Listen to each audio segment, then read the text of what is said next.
ዓይኖቼን ወደ ተራሮች አነሳው፣ ረዳቴ ከወዴት ይምጣ? የሚያግዘኝ፣ የሚጠብቀኝ፣ የሚመራኝ በዚህ ጉዞ ውስጥ ወደ ታሰበው ፍጻሜ የሚያደርሰኝ ረዳት ከወዴት ይምጣ? እኛ የምንናወጥበት እድል የለም፣ የምንሰናከልበት እድል የለም፣ በደንብ አለ። ታዲያ ማን ነው እግሮቼን ባሉበት ቦታ ላይ ጸንተው እንዲጓዙ የሚያደርገው?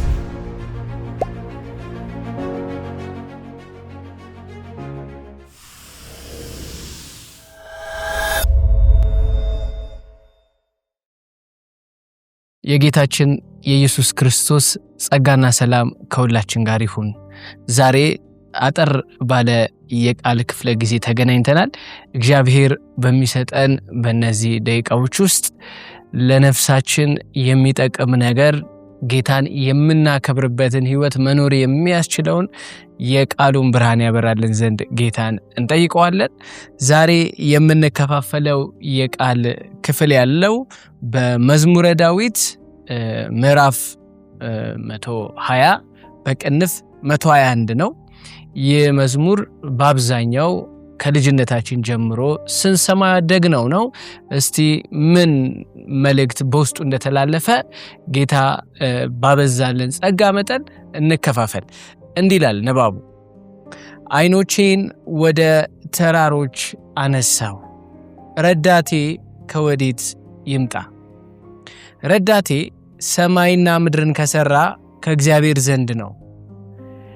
እግርህን ለመናወጥ አይሰጠውም፣ የሚጠብቅህም አይተኛም። እነሆ እስራኤልን የሚጠብቅ አይተኛም አያንቀላፋም። እግዚአብሔር ይጠብቅሃል፣ እግዚአብሔርም በቀኝ እጅ በኩል ይጋረድሃል። ፀሐይ በቀን አያቃጥልህም፣ ጨረቃም በሌሊት። እግዚአብሔር ከክፉ ሁሉ ይጠብቅሃል፣ ነፍስህንም ይጠብቃታል። ከዛሬ ጀምሮ እስከ ዘላለም እግዚአብሔር መውጣትህንና መግባትህን ይጠብቃል ይለናል። ይህ መዝሙር ርዕሱን እንደተነገረን የማዕረግ መዝሙር ተብሏል። የማዕረግ መዝሙሮች ከምዕራፍ 119 በቅንፍ 120 ይጀምሩና እስከ ምዕራፍ 133 በቅንፍ 134 ድረስ ይሄዳሉ። እነዚህ መዝሙራት በአብዛኛው በግልጽ ማን እንደጻፋቸው አልተነገረንም። መንፈስ ቅዱስ በዚህ ጉዳይ ላይ ዝም ብሏል። አንዳንድ ቦታዎች ላይ ቢያንስ 1-4 ቦታዎች ላይ ዳዊት ከነዚህ መዝሙራት መካከል የደረሳቸው እንዳሉ ተቀምጦልናል። ምንድነው የማዕረግ መዝሙር ሲል? ማዕረግ ከፍታ፣ የበላይነትን የሚያሳይ ነው። ከፍታን ወይም አንድ ወደ ላይ ያለ ነገርን የሚያመለክት ነው። እነዚህ ወደ 15 የሚደርሱ መዝሙራት የእስራኤል ልጆች ከከተሞቻቸው ተነስተው ወደ ኢየሩሳሌም፣ ወደ እግዚአብሔር ተራራ፣ ወደ እግዚአብሔር ቤት በሚያደርጉት ጉዞ ላይ የሚዘምሯቸው መዝሙራት እንደሆኑ ይነገራል። በሌላ በኩል ከባቢሎን ምርኮ በተመለሱ ወቅት የዘመሩትም መዝሙር እንደሆነ ማለት ያንን ጉዞ የሚያስቀኝም ሐሳብ የያዘ እንደሆነ ይነገርለታል። ብቻ እነዚህ መዝሙራት የጉዞ መዝሙሮች ናቸው። ወደ አንድ እግዚአብሔር ወዳሰበልን ግብ፣ ወደ እግዚአብሔር ወዳሰበልን ፍጻሜ በሚደረግ ጉዞ ውስጥ ባሉ ፈተናዎች፣ ተግዳሮቶች መካከል መንገደኛው ወይም ተጓዡ እየተጽናና የሚዘምራቸው መዝሙራት ናቸው። እንዲህ ያለውን ሐሳብ ከሌሎች ተያያዥ መጽሐፍት ብቻ ሳይሆን ከራሳቸው ከመዝሙራቱም እናገኛለን። ለምን? ምዕራፍ 119 120 ላይ ዘማሪው ምን ብሏል? ቁጥር 5 ላይ መኖሪያዬ የራቀ እኔ ወዮልኝ፣ በቄዳር ድንኳኖች አደሩህ ይላል። ይሄ ከእስራኤል ድንበር ውጪ እንዳለ የሚያመለክት ነው። ዘማሪው በአረብ ምድረ በዳ ላይ ያለ እንደውም ቁጥር 5 ላይ ያለ ቃል መኖሪያዬ የሚለው ቃል በሌሎች ትርጉሞች ላይ በእስራኤል በስተሰሜን ወዳለ ክፍል የሚያመለክት ሁሉ ነው እና ዘማሪው ከእስራኤል ምድር ውጪ ሆኖ ነው የእግዚአብሔርን ቤት የእግዚአብሔርን የተቀደሰ ተራራ እያሰበ የሚዘምረው። ምዕራፍ 119-120 ላይ ፈተናዎች ያሉበት ቻሌንጆቹን ተናግሯል። በተጨነኩ ጊዜ የሚል ቃል ተናገረ። ወደ እግዚአብሔር ጮክ፣ አመፀኛ ከንፈር ሸንጋ አንደበት ከበበኝ እያለ ይናገራል። በተለይ ከሽንገላ ከአመፀኛ ከንፈር ጋር ተያይዞ ትልቅ ፈተና እንደገጠመው ከነገረን በኋላ ይሄ ቄዳር አካባቢ ያለውን ሁኔታ ሲገልጥ ሰላምን ከሚጠሉ ጋር ነፍሴ ብዙ ጊዜ ኖረች ይላል። በቃ ነፍሰ ገዳዮች፣ ሰላምን የማይወዱ በእንደዚህ አይነት አስቸጋሪ የጉዞ ጎዳና ውስጥ ያለ ነው። ታዲያ በዚህ ውስጥ ሆኖ በተጨነቀና እርዳታ እንደሚያስፈልገው ባመነው ወቅት መዝሙር 120-121 ተዘመረ ማለት ነው። አይኖቼን ይላል ሲጀምር ወደ ተራሮች አነሳው፣ ረዳቴ ከወዴት ይምጣ? የሚያግዘኝ፣ የሚጠብቀኝ፣ የሚመራኝ በዚህ ጉዞ ውስጥ ወደ ታሰበው ፍጻሜ የሚያደርሰኝ ረዳት ከወዴት ይምጣ? ጠያቂው በራሱ መንገዱን እንደማይወጣ ያውቀዋል። በራሱ አቅም፣ በራሱ ጉልበት፣ በራሱ ብርታት የታሰበለት ፍጻሜ ላይ እንደማይደርስ ያውቀዋል። የግድ የሚረዳው ያስፈልገዋል። የግድ የሚጠብቀው፣ የሚያደርሰው፣ የሚከላከልለት ያስፈልገዋል እና ጥያቄ ይጠይቃል። ከወዴት ይምጣ? አሁን ነው የፈለገው። በጉዞ ላይ ያለ ነው የፈለገው። ኢሚዲየት የሆነ እርዳታ እየጠየቀ ነው ያለው። እርዳታ ፈልጌ ያለው ከወዴት ይምጣ? የመጀመሪያ የታዩት ተራሮች ናቸው። ቶሎ ወደ አይምሮአችን የሚመጡ የእርዳታ ምንጮች አሉ። ያግዘኛል፣ ይጠብቀኛል፣ ይሄን እንዲያደርግ ይችላል የምንላቸው ተራራ የሆኑ ግዙፍ የሆኑ ጽኑ የሚመስሉ በአቋማቸው ትልቅ የሚመስሉ አካላት ወደ አይምሮአችን ይመጣሉ። እነዚህ በመጽሐፍ ቅዱስ ውስጥ በተራራ ይመሰላሉ። ለምሳሌ መንግስታት በተራራ ተመስለዋል። ናቡከደነጾር የኤርምያስ መጽሐፍ ላይ ሌሎችም እንደዛው እና አቅም ያላቸውን ነው መጀመሪያ ማየት የጀመረው። ወደ እነዛ ሲመለከት ከወዴት ይምጣ አለ። ከተራሮቹ መካከል፣ ከኃያላኑ መካከል፣ ከብርቶች መካከል ከወዴት ይምጣ? እውነት ከዛ እርዳታ መምጣት ይችላል? እውነት ተራሮቹ ሊያግዙት ይችላሉ? አቅም ያላቸው ሰዎች ሊያደርሱት ይችላሉ? መልሱን ራሱ ነግሮናል። ኔቨር። ከተራሮች፣ ከትላልቆች፣ ከኃያላኑ እርዳታ ሊመጣ እንደማይችል አውቋል። በዚህ ጉዳይ ላይ የመዝሙር 118 ቁጥር 9 ላይ ምን የሚል ቃል እናገኛለን? በሰው ከመታመን ይልቅ በእግዚአብሔር መታመን ይሻላል። በገዢዎች ተስፋ ከማድረግ ይልቅ በእግዚአብሔር ተስፋ ማድረግ ይሻላል። ገዢዎች፣ ተራሮች በእነዚህ ተስፋ ከማድረግ በሰው ክንድ ከመታመን ይልቅ በእግዚአብሔር መታመን፣ በእግዚአብሔር ተስፋ ማድረግ ይሻላል። ይሻላል፣ ያዋጣል፣ ይበጃል። እነሱ የሆነ ያህል ሊረዱን ይችላሉ፣ ነገር ግን ወደ ፍጻሜው ሊያደርሱን አይችሉም። ወደ እግዚአብሔር ተራራ፣ ወደ ቅድስናው ተራራ ግን ሊያመጡን አይችሉም። በዚህ ላይ ደግሞ ከሰው እርዳታ መጠበቅ በመጽሐፍ ቅዱስ ውስጥ እንደ እርግማን ነው የተነገረን። ስጋ ለባሹን ተስፋ ማድረግ፣ በስጋ ለባሹ ክንድ መመካት፣ በእግዚአብሔር አለመታመን ይሄ እርግማን ነው፣ በራሱ መረገም ነው። በዚህ ዘመን የነበሩ ሰዎች ጣዖት አምልኮም ጋር ተያይዞ አንድ አመለካከት ነበራቸው። እርዳታን ከተራራ ይመጣል፣ የተራራ አምላክ የሚሏቸው አሉ። ከነዛ ዘንድ አንዳች እገዛን እናገኛለን ብለው ያስባሉ። ኤርምያስ በዚህ ጉዳይ ላይ ሌላው አሕዛብ ብቻ እኮ አይደሉም፣ እስራኤላውያንንም አስጠንቅቋል። ምን አላቸው? እንደዚህ አይነት አስተሳሰብ ላላቸው በሱ ዘመን ለነበሩ አይሁዶች ተስፋ አታድርጉ ነው፣ ከንቱ ነው ያላቸው። ኤርምያስ ምዕራፍ 3 ቁጥር 23 ላይ በእውነት አለ የኮረብቶችና የተራሮች ፍጅት ወይም ማዳን ከንቱ ናት። በቃ በከንቱ ነው መደክሙት። እርዳታን ከነሱ አጠብቁ። በእውነት የእስራኤል መዳን በአምላካችን በእግዚአብሔር ዘንድ ነው አለ። መዳን፣ እርዳታን፣ እገዛን ማግኘት የሚቻለው ከእግዚአብሔር ዘንድ ነው። ለዛ ነው መዝሙረኛው ጥያቄውን ራሱ ጠይቆ ራሱ ይመልሰዋል። ረዳቴ ሰማይና ምድርን ከሰራ ከእግዚአብሔር ዘንድ ነው። ከአንድ ከሆነ ተራራ አይደለም። ከአንድ ከሆነ ኃይል ካለ በሆነ ነገር ከሚታወቅ አካል አይደለም። ሰማይንም ምድርንም ከሰራ ሁሉ የእርሱ ከሆነ ከፈጣሪ ዘንድ ነው፣ ከኤሎሂም ዘንድ ነው። እግዚአብሔር በፈጣሪነት ገጽታው ሲቀርብ በዘፍጥረት መጽሐፍ መጀመሪያ ላይ እንደምናውቀው ኤሎሂም ሆኖ ነው።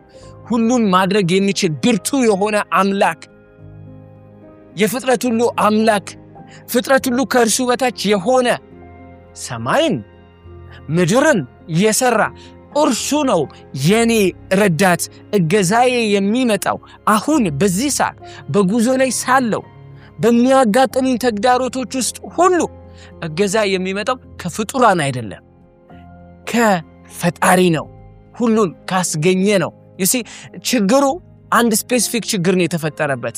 ምድር ውስጥ ያለ አንድ የሆነ ቦታ ላይ ችግር ተፈጥሯል። ኦኬ፣ እርዳታውንስ ከሆነ ምድር ላይ ካለ ስፔሲፊክ ቦታ ላይ ከሚገኝ አካል ከመጠየቅ ይልቅ ያም አካል ችግሩም ከእርሱ በታች ከሆነ ሰማይና ምድርን በቃሉ ከፈጠረ እሱ ከሰማይና ከምድር በላይ ከሚገዝፈው ከታላቁ ከአምላካችን ከእግዚአብሔር ዘንድ ነው አለ። እርዳታ ከእግዚአብሔር ዘንድ ብቻ ነው። ያለ እግዚአብሔር እርዳታ የትኛውንም ተግዳሮት ማለፍ እንደማይችል ገብቶታል። ፍጻሜው ላይ መድረስ የሚችለው እርዳታ ያስፈልገዋል። እርዳታው ደግሞ ከእግዚአብሔር ዘንድ ብቻ ነው። እንደዚህ ያለ እይታ ሲኖረው መዝሙር 122 123 ላይ ራሱ የማዕረግ መዝሙር ላይ እንደተናገረው በሰማይ የምትኖር አለ ሆይ አይኖቼን ወደ አንተ አነሳው። እንዴት ያለ እይታ ነው! አይኖቼን ከተራሮቹ በሰማይ ወደሚኖር ወደ እግዚአብሔር አነሳው፣ እርዳታዬ ከእርሱ ዘንድ ነው ብሎ ሲናገር ራሱ እግዚአብሔር መልስ አለው። ከዚህ በኋላ እሱ የሚጠበቅበት አይኖቹን ወደ እግዚአብሔር ማንሳት ብቻ ነው። መልሱን ራሱ እግዚአብሔር ሰጠው።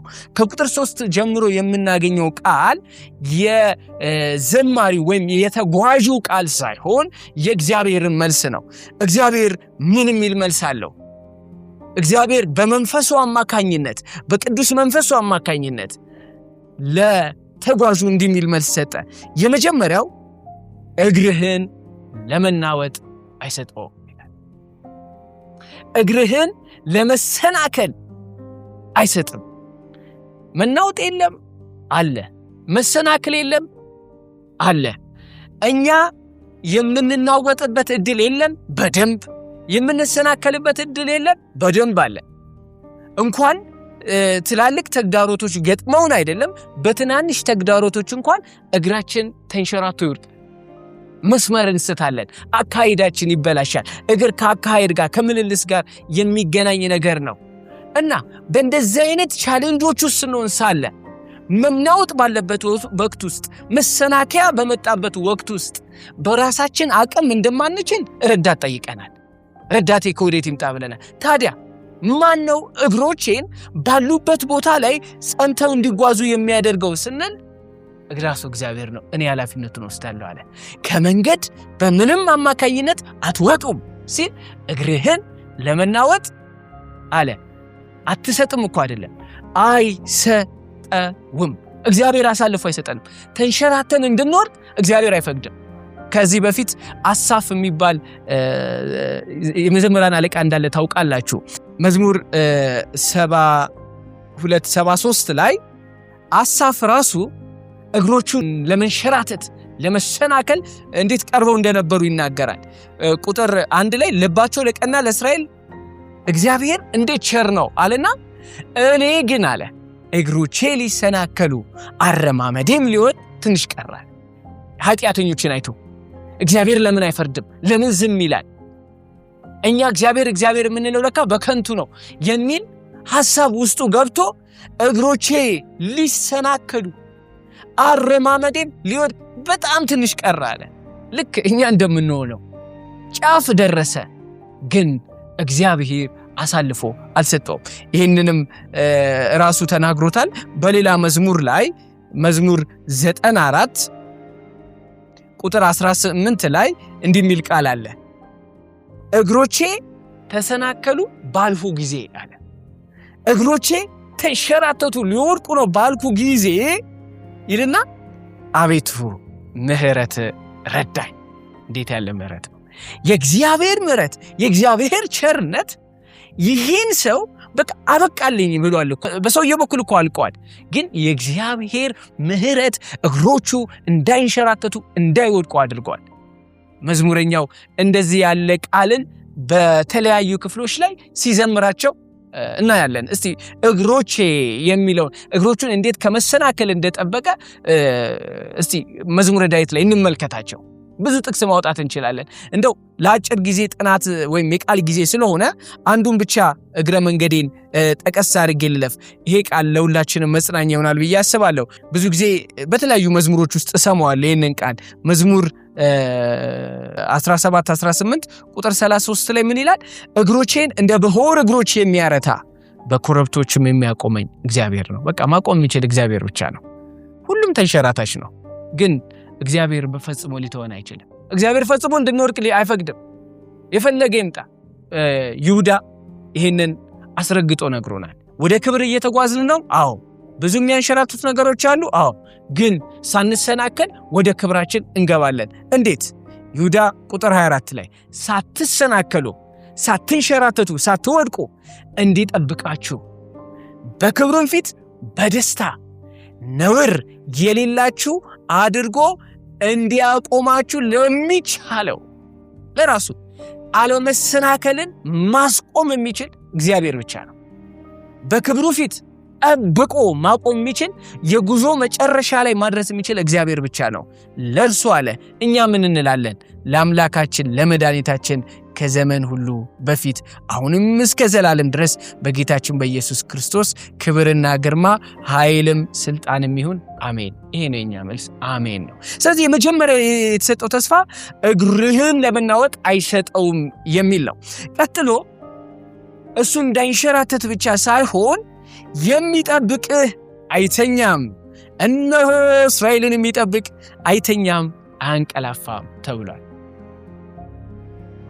እግዚአብሔር 24 ሰዓት አይኖቹ በአንተ ላይ ናቸው።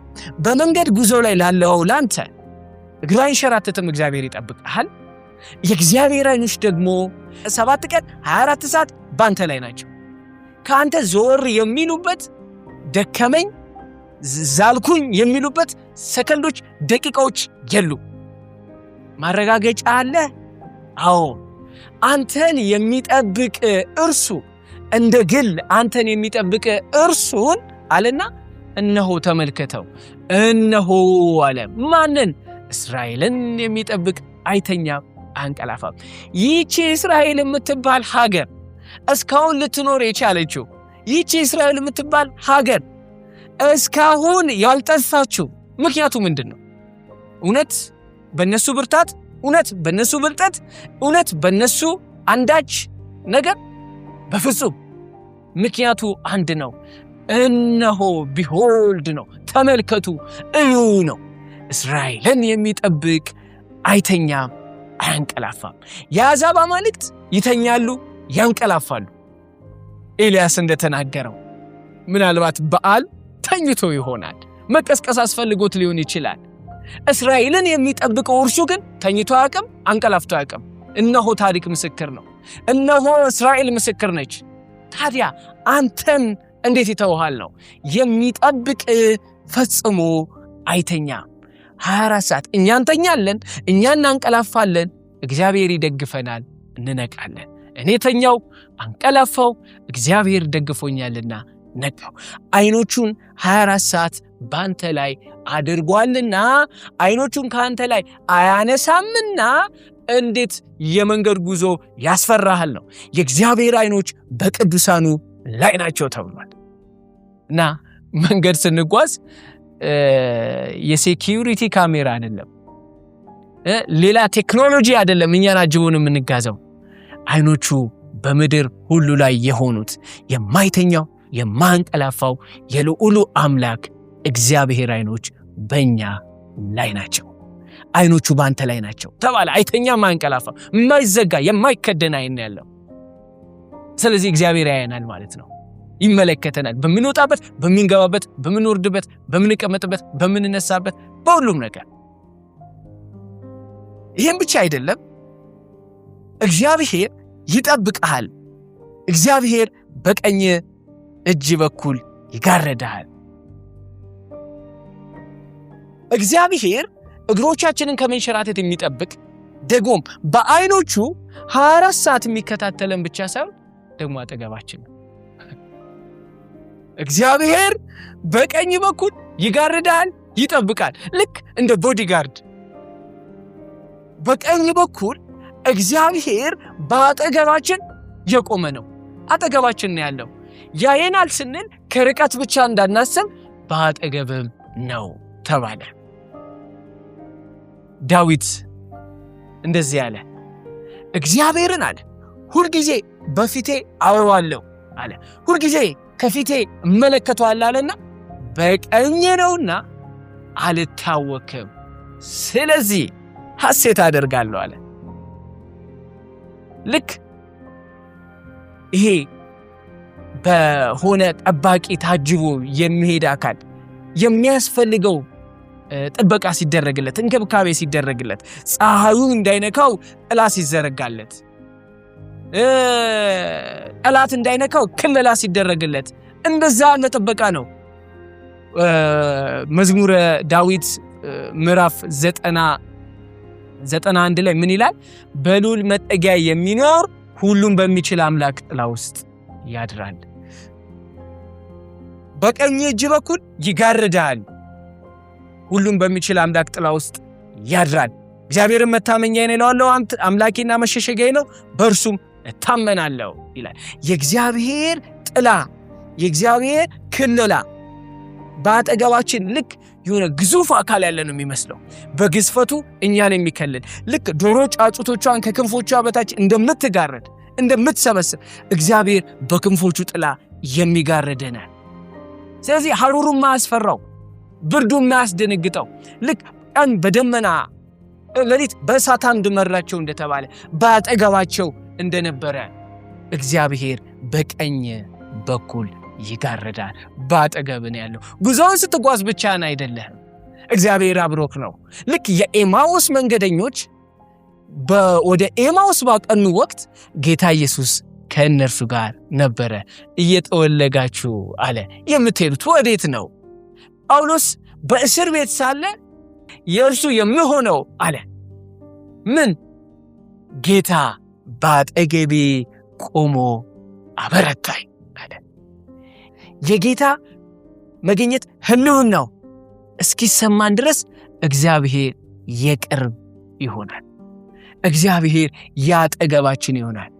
በሰማይ የምትኖር ብቻ ሳትሆን በአጠገባችንም በቀኛችንም በኃይል ስፍራ፣ በቀኝ የኃይል ስፍራ ነው፣ በኃይል ስፍራ ያለ ጌታ በአጠገቤ ቆሞ አበረታኝ። ስለዚህ እንዲህ ያለው አምላክ ይጠብቅሃል ነው። እግዚአብሔር ነው እግዚአብሔር የሚጠብቀ፣ ሌላ ማንም አካል አይልክም። እግዚአብሔር ከኛ ጋር ከሆነ ማን ይቃወመናል እንዳለ መጽሐፉ። አይኖቹ በእኛ ላይ ናቸው። አይኖቹ ብቻ አይደለም፣ እርሱ ራሱ በቀኛችን ነው። ጥላው በእኛ ላይ ነው። የመገኘቱ ህልውና በእኛ ላይ ጥላውን ሰርተዋል እና ፀሐይ በቀን ይላል አያቃጥልህም፣ ጨረቃም በሌሊት። በቀን የሚያስፈራ አለ፣ በሌሊትም የሚያስፈራን አለ። ቅድም ባነበብነው መዝሙር ላይ ከሌሊት ግርማ፣ በቀን ከሚበር ፍላጻ፣ በጨለማ ከሚሄድ ክፉ ነገር፣ ከአደጋና ከቀትር ጋኔን አትፈራም። መዝሙር 91 በቅንፍ ማለቴ ነው ቁጥር 5 እና 6 ነው ያነበብኩት። በቀን አደጋ አለ፣ በሌሊት አደጋ አለ። ጉዞ ነው። ቀን አይኖቻችን የሚያዩት ብዙ ነገሮች አሉ፣ ሌሊት የማናየው ብዙ ነገር አለ። ቀን የሚወራ ብዙ ነገር አለ፣ ሌሊት የሚነገር ብዙ ነገር አለ። መቼስ ሰይጣን 24 ሰዓት እንደሚሰራ እናውቃለን። ክፋት 24 ሰዓት እንዳለ እናውቃለን። በሰላም ተኝተን ስንነሳ ሌሊቱ ሰላም ስለሆነ ምንም ችግር ስለሌለ አይደለም። መጽሐፉ እንደሚል ነው። ፀሐይ አያቃጥልም፣ ጨረቃም በሌሊት አያስፈራንም። እግዚአብሔር ከኛ ጋር ስለሆነ የሚጠብቀን ስለማይተኛ ስለማንቀላፋና በቀኛችን ስላለ ቀንም ሌሊትም አንሰጋም። የትኛውም የክፋት ውጊያ በሌሊት ይምጣ በቀን ይምጣ፣ ሰዓት ይቀይር፣ ጊዜን ያፈራርቅ፣ በዚህ ውስጥ እግዚአብሔር ከኛ ጋር ነው። የእግዚአብሔር ጥበቃ የእግዚአብሔር ምሕረት ከኛ ጋር ነው እና ይሄ የሚያመለክተን የማይቋረጥ ጥበቃ ከእግዚአብሔር ዘንድ እንዳለን ነው። ብዙ ጊዜ እላለሁ ሌሊት ላይ የሚፈጸሙ ብዙ ጊዜ የሚሰሩ ጨለማን ተገን ያደረጉ ስራዎች አሉ። በመናፍስቱ ዓለም በተለይ ብዙ ጊዜ ምሽት ይመረጣል፣ ጨለማ ይመረጣል። ይህ ሁሉ አያሰጋንም። ለምን? እግዚአብሔር ከኛ ጋር ስለሆነ፣ እግዚአብሔር ስለሚጠብቅ፣ በቀኛችን ስለሆነ። ሲጠቀልለው የእግዚአብሔር መንፈስ ለዚህ ለተጓዡ የሚሰጠውን ማበረታቻ በአንድ ቃል ሁሉንም ያቅፏል። እግዚአብሔር ከክፉ ሁሉ ይጠብቃል፣ ነፍስህንም ይጠብቃታል። እግዚአብሔር ክፋት ከሚባል ነገር ሁሉ፣ ዙሪያችን ካሉ ከሚያስፈሩ ነገሮች የተለያየ ክፋት አይነት አለ። ከሰዎች የሚመጣ አለ፣ ማለት ከማያምኑ ሰዎች አለ። ደግሞም እውነተኛ ወንድሞች ከሚባሉም ጋር የሚመጣ ችግር አለ። ከኛ ከራሳችን የሚመጣ ክፋት አለ። ስንት የክፋት አይነት፣ የሚያስፈሩ የክፋት አይነቶች አሉ። ይሄ ሁሉ ክፋት አንተን ጉዞውን እየተጓዝክ ያለውን ሰው መንገድ ላይ ሊያስቀር አይችልም። ለምን አያስቀረንም? ክፋቱ አቅም ስለሌለው ነው? አይደለም። እግዚአብሔር ከክፉ ሁሉ ይጠብቃል። እግዚአብሔር ነፍስህን ይጠብቃታል፣ እንዳትሸበር፣ እንዳትጨነቅ፣ እንዳትታወክ። ጳውሎስ ከዚህ ረገድ አንጻር የተናገረው ቃል ትዝ ይለኛል። ሁለተኛ ጢሞቴዎስ ምዕራፍ 4 ላይ በዛ ቀዝቃዛ እስር ቤት ውስጥ ሳለ ኔሮ አስሮት ቅዱሳን ሁሉ ከእርሱ በሸሹበት ወቅት፣ በፊተኛው ሙግቴ አንዳች ሰው እንኳን አልደረሰልኝም ባለ ወቅት፣ እነ እስክንድሮስ ከፉብኝ ባለበት ወቅት የእግዚአብሔር ቤት ወደ ትልቅ ቤት ተቀይሮ የውርደት ዕቃዎች በእግዚአብሔር ቤት ውስጥ ገብተው ሳለ እነ ጢሞቴዎስ በእንባ ሆነው የሚታየውን ውድቀት አሳዝኗቸው ሳለ ጳውሎስ ብዙ ክፉ ነገሮችን ይመለከት ነበረ። ብዙ የሚያሳዝኑ ነገሮችን ይመለከት ነበረ። ነገር ግን የጳውሎስ የመጨረሻ ቃል ለጢሞቴዎስ የጻፈው መልእክት ላይ የመጨረሻ እስትንፋሱ ይችን ምድር ከመልቀቁ በፊት የተናገረው ይህንን ነው። ምን አለ? ጌታም አለ፣ ሁለተኛ ጢሞቴዎስ ምዕራፍ 4 ቁጥር 18 ከክፉ ነገር ሁሉ አለ ያድነኛል፣ ለሰማያዊው መንግሥት ይጠብቀኛል፣ ለእርሱ ከዘላለም እስከ ዘላለም ክብር ይሁን አሜን። ይሲ ከዚህ ሁሉ ክፉ ነገር ማምለጥ አንችልም። ራሳችንን ማዳን አንችልም። ለሰማያዊ መንግሥት ራሳችንን ማብቃት አንችልም። ብቸኛ ይህንን ማድረግ የሚችል ጌታ ብቻ ነው። ጌታ ያድነኛል፣ ጌታ ይጠብቀኛል። የኔ መልስ ምንድን ነው? ከዘላለም እስከ ዘላለም ለእርሱ ክብር ይሁን ማለት ነው።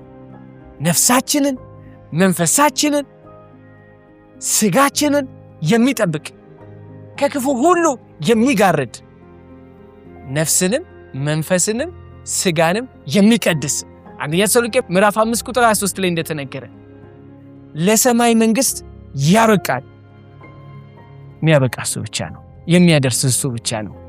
ሰማይ ስንገባ በአብ ቤት ስንደርስ ሁላችንም ይህን ቃል ነው የምንናገረው። ጌታ አዳነን፣ ለሰማዩ መንግሥት አበቃን። ማናችንም በራሳችን እዛ ስለማንደርስ መንገዱን ማለፍ አንችልም ነበር። አባጣ ጎርባጣውን መውጣትና መውረድ አንችልም ነበረ። ግን ከጌታ ጥበቃና ምሕረት የተነሳ ያ ስፍራ ላይ እንደርሳለን፣ እንገኛለን። እናም ከዛሬ ጀምሮ እስከ ዘላለም እግዚአብሔር መውጣትህን መግባትህን ይጠብቃል። የምድር ሕይወት እንደዚህ ነው። እንወጣለን፣ እንገባለን፣ ከአንድ ቦታ እንነሳለን፣ ወደ ሌላ ቦታ እንደርሳለን። ጉዞዎች አሉብን፣ አገልግሎቶች አሉብን፣ ስራዎች አሉብን። ጉዞ በአጠቃላይ የህይወት መንገዶች አሉብን። በእነዚህ የህይወት መንገዶች በምንወጣበትም በምንገባበትም ሁሉ እግዚአብሔር ማውጣታችንም መግባታችንንም ይጠብቃል ብሎ ዘግቶታል። እና ወገኖች የዚህ መዝሙር ሐሳብ ሌላ ምንም አይደለም። የምንጓዘው ወደ ከፍታ ነው። የምንጓዘው ወደ አብ ቤት ነው። የምንጠብቀው ጌታችን ኢየሱስ ክርስቶስን ነው። ዮሐንስ እንዳለ ከሰማይ የሚመጣውን ማራናታ እያለን የምንጠብቅ ነን። ሀገራችን በሰማይ ነው ብለናል። በዚህ የምትኖር ከተማ የለችንም። መኖሪያችን የአብ ቤት ነው። መኖሪያችን ከጌታ ጋር ነው። ያንን ከጌታ ጋር የምንኖረውን ህይወት ስናስብ በምድር ጉዞ አለ። የክርስትና ህይወት ምልልሶች አሉ። በዚህ ሁሉ ምልልሶች ውስጥ እርዳታ ያስፈልገናል። ይህንን እናውቃለን። እገዛ ያስፈልገናል። ይህንን እናውቃለን። ግን በዚህ አስቸጋሪ የምድር ህይወት ውስጥ፣ ፈተና በሆነ ህይወት ውስጥ፣ መውደቅ መነሳት ባለበት ውስጥ፣ መበርታት መድከም ባለበት የምድር ምልልስ ውስጥ እርግጠኛ ናችሁ ሰማይ ትደርሳላችሁ? እርግጠኛ ናችሁ ለሰማይ መንግስት ትበቃላችሁ? እርግጠኛ ናችሁ በአብ ቤት ትገኛላችሁ ብንባል መልሳችን ምንድን ነው? አዎ እርግጠኞች ነን። ከማን የተነሳ? ይኸው የእግዚአብሔር መንፈስ እንደተናገረው እግራችን ለመሰናከል እግዚአብሔር አይሰጠው። እግዚአብሔር አይኖቹን ከኛ ላይ አያነሳም፣ የሚጠብቀን ስለማይተኛ ስለማያንቀላፋ። የእግዚአብሔር ህልውና የእግዚአብሔር መገኘት ከኛ ጋር ስለሆነ፣ በቀኛችን ስለሆነ፣ ስለሚጋርደን፣ ስለሚጠብቀን፣ ስለሚከልለን፣ አዎ ቀኑም ሌሊቱም ስለማያስደነግጠን፣ የቀን ክፋት የሌሊቱ ክፋት፣ የቀን ውጊያ የሌሊቱ ውጊያ ያ ነገርን እንዳያመጣ የሚያደርግ አምላክ፣ ከለላ የሆነ አምላክ ከኛ ጋር ስላለ፣ ደግሞም ይህ ሁሉ ተጠቅልሎ ከክፉ ሁሉ ጠብቆ ሰማይ የሚያደርስ መውጣትና መግባታችንን የሚጠብቅ ሕያው አምላክ ስላለ ነው። በጴጥሮስ መልእክት ይህንን ቃል ጊዜ ላጠናቅ። ምንድን ያለን ጴጥሮስ? ርስት ተዘጋጅቷል። አዎ ተዘጋጅቷል። የት ነው ርስታችን? በሰማይ። እና እዛ ርስት ላይ እንገናኛለን ሁላችን? አዎ። እንዴት? በምን ስንል ጴጥሮስ ራሱ መልስ አለው። ኢየሱስ ክርስቶስ ከሙታን በመነሳቱ ለሕያው ተስፋና ለማይጠፋ እድፈት ለሌለበት ለማያልፍ ርስት እንደ ምሕረቱ ብዛት ሁለተኛ የወለደን የጌታችን ኢየሱስ ክርስቶስ አምላክና አባት ይባረክ። ተወልደናል ለዚህ ርስት። ይህም ርስት አለ በመጨረሻ ዘመን ይገለጥ ዘንድ ለተዘጋጀ መዳን በእምነት በእግዚአብሔር ኃይል ለተጠበቃችሁ ለእናንተ በሰማይ ቀርቶላችኋል። በእግዚአብሔር ኃይል ለተጠበቃችሁ መጠበቅ መከለል የመዝሙር 120 ዋና ትምህርት። በእግዚአብሔር ኃይል ለተጠበቃችሁ። የእግዚአብሔር ኃይል ባይጠብቀን ጉዞውን አንጨርስም ነበር። ጉዞ ከባድ ነው፣ ግን የሚጠብቀን ከዛ በላይ ነው። በእኛ ዙሪያ ያለ ጠባቂያችን ከሁኔታዎቹ በላይ ነው። እናም ረዳታችንን እያሰብን ጉዞአችንን በደስታና በሐሴት እንድንጓዝ ሳንሰጋ ሳንፈራ አገራችን ሰማይ እንደምንገባ በጌታ እርግጠኞች ሆነን ቀሪ ዘመናችን መኖር እንድንችል የእግዚአብሔር ጸጋ ከሁላችን ጋር ይሁን። ጌታችን በቶሎ ይምጣ። አሜን።